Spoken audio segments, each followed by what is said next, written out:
going on, guys? Welcome back to a brand new video. Today we have got a banger of a 4-2-3-1. It won the quadruple and in the championship won 40 out of 46 games. It also is going to be inspired by one of the championship's best managers this season. So if you do enjoy, be sure to leave a like and subscribe. And once again, you want to see a new tactic? Comment below what you want to see next. Let's get into it. So then, first up is going to be a test with Wrexham. It's been a long time since we have tested in Sky Bet League 1, and especially with Wrexham, so I thought, you know what, let's go and make that happen. We enjoyed a great season in the league, winning 41 games, just one draw, and also just 4 losses. A decent final in the FA Cup, getting all the way through to the semis. Not as strong in the Carabao Cup, but realistically, when you're going to face Premier League opposition, we are going to struggle with a team like Wrexham. The Bristol Street Motors Trophy, we are going to win 6-0 over Walsall. So that is going to be a very, very good season. And I tell you what, in terms of the league, we had a ton of players in our favour that are going to score the goals. 41 wins, 1 draw and 4 losses, as I said.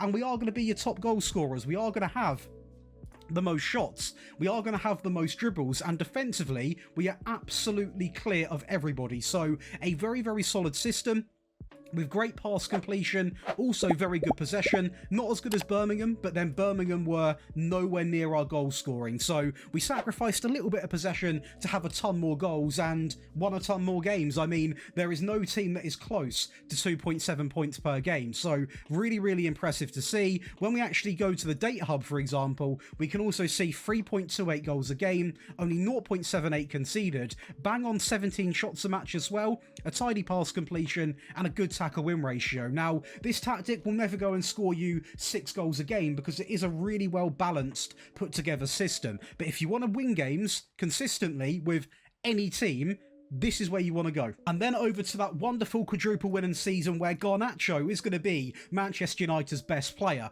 We are going to win the Premier League, the Champions League 3-0. The Carabao Cup, we are going to beat Tottenham 6-2. And the Community Shield, we are going to win 3-0 over Manchester City. Now, the only thing that we didn't win is going to be this FA Cup because we lost it by 1 goal in the final. Nearly the perfect season. But that aside, we did have still a great, great time. And the league, we actually had all 4 of our players in the goal scorer. Now, I will say, De Ligt with these set pieces, they are my new set pieces on the Patreon, and it might be just under the record that Nap has. I think Nap, when I tested a with one on the FM Scout channel, got 24 goals. On this one, I must admit, I was playing for a lot of set pieces, and that is why we got so many goals. But trust me, go and get them because they are absolutely nuts. But going over to the points per game, we are looking at 2.63. The most goals, 127, over 740 shots, the fewest conceded as well. Where we're not as strong in the Premier League, although I still think it's quite good,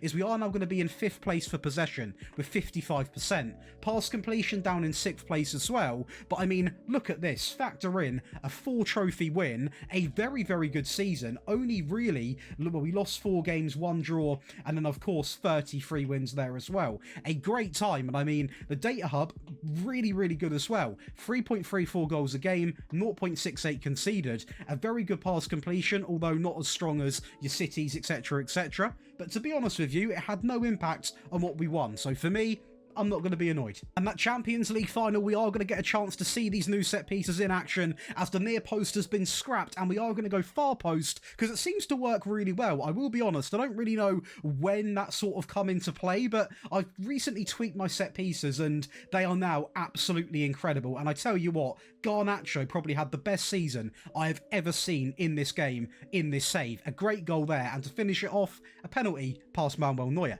And then lastly, the team that the tactic is inspired around, Sheffield United. So it is going to be a little bit Chris Wilder inspired. Now, in terms of the actual league table, again, this is the season we won 40 out of a potential 46 in the Championship. And we only lose 1 game against West Brom, who finished 9th. Both of the English Cups, 2 quarter-final exits, which to be honest, I don't really care about. In terms of the Championship though, it's going to be Brewster and the Diaz show, a very, very strong season for those two. And I tell you what, this league table again is absolutely incredible. 160 goals, over 900 shots.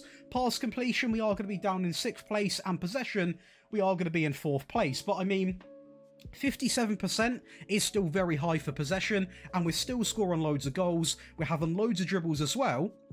we are going to be down in third place, but still over 850, joint with Burnley. Now, where it got a little bit more interesting was the fewest conceded, we took home quite comfortably. When it comes to the clean sheets, joint with Burnley. So Burnley did go toe-to-toe with us, not only in the pass completion, possession, but also, I'm going to say, an overall defensive setup. But of course, they actually ended up finishing in fourth, so they were lacking a bit more of that firepower. Now, the data hub, we can go and see a very, very consistent sort of stats now based off 3 tests. You can expect around about 3.5 goals a game, around about 0.7 conceded, average of 19 shots a game, 78% tackle win ratio, and the pass completion, I'll dull it down a little bit, but we'll go with like an 88.5, but realistically you could argue 89. But a very, very, very strong season where Ryan Brewster, he come to play. And I've picked out a game with loads of goals, a 5-1 win over Blackburn, and this is just a little bit of how good this tactic is. And this is what I'm talking about not being afraid to get the ball in. We are not afraid to get the ball into the box early, even late. We will get the ball in the box and we will cause absolute drama. And I tell you what, playing this way is actually quite refreshing, because a lot of the sort of meta tactics are all work the ball into the box, you know, don't have pointless crosses. But when you put enough crosses in, you do get goals. And as you can see right now, we are not afraid to bring it in from the wide area and then bring it back into the middle. And Diaz doing what he done so well this season. A great goal for him, and we are currently 3-0 up. We are now going to see Blackburn on the ball, attempt to build up. Waltham is going to play it through into Buckley, and that is going to be a very good ball and a very, very well crafted goal. So fair play to him, a good goal. And Blackburn didn't have the best of the best season, but that was quite a good goal. I will give them credit, but they couldn't defend this. Again, going down the right-hand side, are we going to whip it in? Shackleton, he is in the bottom of the goal. So again, these crosses aren't all about getting it into a, you know, I know he's not playing anymore, but a Peter Crouch sort of role. It can be on the floor, it can be in the air, a nice mixture of crosses. And again, it's not always direct. Sometimes you're playing like Barca. Right then, over to your favourite part of the video, and today, if you are enjoying, not just today, but overall, be sure to leave a like and subscribe. And as always, if you are interested in checking out my rebuilds, we are going to have a 10-year Sheffield rebuild. And make sure you are going over to Daily Josh to go and watch the rebuilds. We post one every 2 days, and at the moment, you guys seem to be absolutely loving them. You also get tactics that you don't see on this channel over on there. So make sure you go over, because you don't want to miss any out. Now, to make this tactic, all you want to do is simply load in a 4-2-3-1 DM AM wide, and we are going to go and build it all in one. So right down to the bottom left, although it is inspired by Chris Wilder, they've played some pretty attacking stuff this season. We aren't going to go on attack, we are going to go on to positive. So just the little bit more positive mentality compared to balance, which is a little bit too negative for the default version. We are then going to go instantly to the goalkeeper. And we are going to deploy a normal default goalkeeper, no custom instructions. I don't really need him to be going more long. I don't really need him to tackle harder. And I don't really need him to take any less risk or more passing risks. Just be nice and balanced. So that's exactly what we are going to do. When it comes to the right back, we are going to play a wing back who is going to be set to attack. So again, there is going to be some pretty positive play going on within this system. And he is simply going to be told to cross at the centre, run wide, and also stay wider. There is no secret in this team. You can expect to see inside or inverted options as we go up to the pitch. So it is very important we are getting the whip from somewhere, which will be done in possession down here, but also via player roles as well. When it comes to the left back, we are going to use another wing back, but this time he will be on support, and he is simply going to be told to cross at the centre, run wide, and also stay wider. So both of the wing backs are going to be feeding the forward man. So whoever you've got up front will be getting a lot of service. So just make sure you've got a bit of a bagsman. Now, Brewster is a really, really good forward in this game, and I don't think half bad in real life. So make sure you got someone like him. You might have someone better, you might have someone a little worse, but along that sort of level, and you will get these results. Going over to the back line in terms of the central area, on the right hand side we are going to have a default ball playing defender, nice and simple, and on the left we are going to have a default central defender simply on defend, and that is going to complete a very mixed back line that achieves different things in different areas. The right back will be the most attacking, the left back also will be attacking, and the two in the middle, they're quite reserved, to be honest. Now, if you are interested in getting all three of these tactics on a very, very fast download today, getting them on mobile, console, all of my rebuild files, ad-free viewing, access to this month's giveaway, one-on-one tactical help, and so much more, you can come over and check out the Patreon where you get all of the perks that have been on the screen on the left-hand side. Trust me, you don't want to miss out. We've got a community of over 5,000 people, and it is endless exclusive content, so make sure you head on over. Now, going over to the midfield, on the left-hand side, we are going to use a DM who is actually going to be on defend, and he is simply going to be on the default, because I was toying about with adding instructions, but what I didn't want to do is add instructions for the sake of adding them. You know, I don't just want to just add random ones that don't really are necessary, for example, and by default he does exactly what I want him to do: shoot less, dribble less, and just stay where he is. So he is simply going to be on the default, and it is going to be exactly the same for the right hand side, but this time a DLP on defend. He does exactly what I want him to be doing. I don't want a defensive player to also be taking more risks, because we don't really want to do that in this team. I didn't feel the need for him to tackle harder, so we are going to leave both of these simply both on defend, both on the default. Going up to the attacking options, we are going to have an inverted winger on support on the right hand side, and he will have some instructions. He is going to be told to get forwards alongside of roam and also sit narrow. So this is why it's important this wing back is on attack, because he really is going to create overlapping runs with that right hand sided player, and it gives an opportunity for this man to drive in here. The wing back can overlap and almost replace him, and having these two deep, the DLP will always be around about here, so if he is needed, he can try and chase anyone that might find space in this area. So that is also a big reason to why they are the way they are. On the left hand side, we are simply going to have a nice and simple inside forward on attack. Again, pretty straightforward, pretty easy to understand. He can be a bit more attacking because the wing back on this side isn't as attacking, so that is why he is a bit more pushed up than the right hand side. Going through the middle, we are going to use an AM on support, and he's going to be told to do a multiple batch of things: get forward, move into the channels, and also roam from position. And to finish it off, the only role that would make sense is going to be a pressing forward on attack. Of course, it suits Brewster down to the absolute ground. We are going to have him set to take more risks, dribble more, shoot more, and also roam. So Brewster really does get the special treatment in this system. He gets fed, he can shoot more, he can roam, he can dribble more, and he is going to get fed from both of the wing backs, both of these players here, and also through the middle, and the DLP if he does make runs in behind. So I mean, a real good tactic to get the most out of your striker, and such a good batch of results, a real good set of results. Now, in terms of in possession, we are going to go up to fairly wide. We are going to pass into the space. We're going to focus down the left and the right while playing out from the back. The final third, mix crosses and also hit early crosses.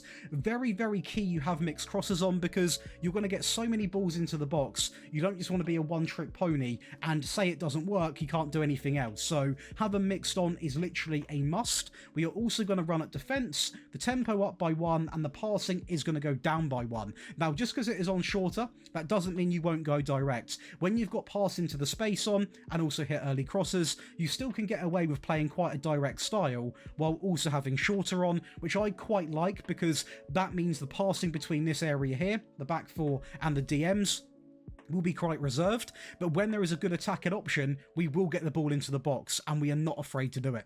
In transition, we are going to counter press, play to the centre backs, and simply take short goal kicks. And lastly, when it comes to out of possession, we are going to go in with the higher defensive line, the mid block, get stuck in, prevent short goalkeeper distribution, and lastly, turn up the trigger press to more often. And that is going to give you the default version of this amazing 4-2-3-1. Now, as always, we are going to go right in with an attacking version, because sometimes there were the odd, very rare, but sometimes it happened where we had a game which was 1-1, 2-2, possibly even a game which was 0-0, and I wanted to push the team up a little bit more to try and get some more goals, and that's exactly what this tactic is for. Now, as you can see, it's not using DMs, it's using CMs on this occasion. The goalkeeper does remain the same, the back line in terms of the centre-backs does remain the same, both of the wing-backs, both now on attack, on cross-aim centre, run wide and stay wider. The DLP on the right is now on support. On the left, a new role, a roaming playmaker, a little bit up the pitch, and AM on support, on get forward, roam and move into the channels. On the right and on the left, On the left, an inside forward on attack, shoot more often, roam and sit narrow.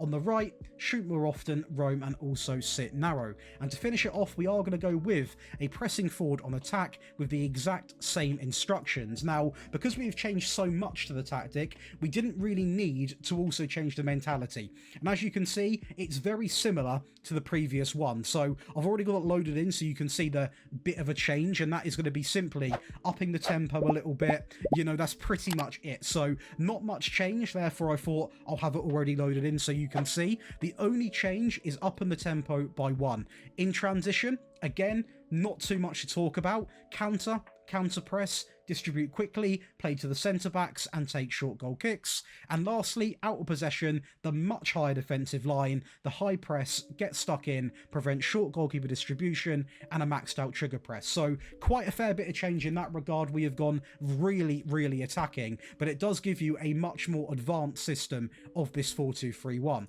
The defensive version looks like this, and it does change quite a fair bit. You can probably tell that from the mentality as well. The goalkeeper doesn't, the ball player doesn't, the central defender doesn't. The wing-backs do. 2 wing-backs, both on defend, on the left and on the right. The DLP on the right, simply on defend. On the left, the DM on defend, simply on the left. Now, because the wing-backs aren't going to be pushing up as much, we need to actually gain width from other areas, and that's exactly where the wingers are going to come in, and they are also going to have none of this cut inside because we actually want them running as wide as we can to provide that width. So on the right and on the left, we're going to have 2 wingers on support, crossing from the byline, aiming at the centre, running wide and getting forwards. Through the middle, we are going to stick with the same, and because this is now a more direct tactic, we are actually going to operate with a target forward on take more risks, shoot more often and roam, because he is now going to be treated as basically someone to hit. Pretty much is the aim. Hit him from long balls in, hit him also from balls in the box, and the target forward is the best role. Now, we have gone all the way down to cautious. In possession, incredibly different. Still fairly wide, still hitting the early crosses with the mixed crosses. This stuff remains the same, passing into the space, all of this good stuff, but now this is where the tactic takes on a new sort of game style. The tempo down to slightly lower, so that is a big change. The passing up to more direct, another big change. A bit of time wasting as well, and if you've got mine, play for the set pieces because you will score a ton of goals. In transition, we're going to regroup and then counter, slow the pace down, play to anybody across the back line while taking short goal kicks. 2 options here. You can do that to play more cautious football. If you're using this tactic for a whole season as a smaller team, I would actually go to the target forward and just constantly bounce off him, because in this game, if you've got a good target forward, you may as well use him. You may as well get some use out of him. And lastly, out of possession, the standard line with that mid block, drop off more, stay on feet, prevent short goalkeeper distribution, and that is going to give you 3 versions of Chris Wilder's Sheffield. You've got a normal version, a more attacking version, and then a version which you can use for underdog teams, and also just to defend the game out with. So hopefully you have enjoyed. Be sure to leave a like and subscribe, and I'll see you in the next one.